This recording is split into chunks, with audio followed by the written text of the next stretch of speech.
علاقائی خبر کے ساتھ میں ہوں آپ کا میزبان ذاکر حسین۔ تفصیلی خبر سے قبل آئیے ایک نظر ڈالتے ہیں آج کے اہم سرخی پر۔ یوم اردو کے موقع پر شبلی ڈگری کالج میں شاندار تقریب کا انعقاد۔ اب خبر تفصیل سے۔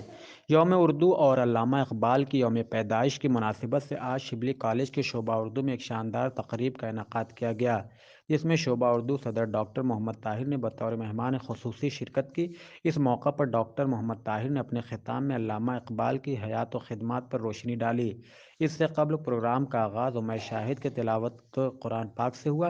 پروگرام میں فضا فاطمہ، محمد فرحان، عمیر شاہد اور محمد افضل شیخ نے ترانے اور نظم پیش کر داد تحسین حاصل کی۔ پروگرام کی نظامت کے فرائض شعبہ اردو ایم اے کے طالب علم بلال قمر نے انجام دیے۔ منعقدہ تقریب میں شعبہ اردو کے استاد ڈاکٹر عقیل، ندا شفیق اور شعبہ اردو کے اساتذہ سمیت شعبہ اردو کے طلباء و طالبات کثیر تعداد میں موجود تھے۔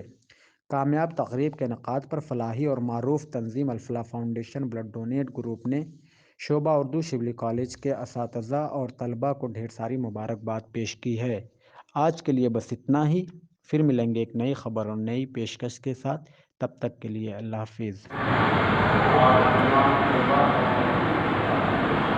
سب سے پہلے تو آپ کا شکر ادا کرنا چاہیے کہ جب میری خواہش ہوئی کہ یہاں پہ یوم اردو جب پورے ہندوستان میں اس کا اہتمام ہو رہا ہے اور منایا جا رہا ہے، تو ہمارے یہاں اس کا تو کئی اس کی نمائندگی ہوئی تھی اور آج یہ پروگرام وہاں پہ بھی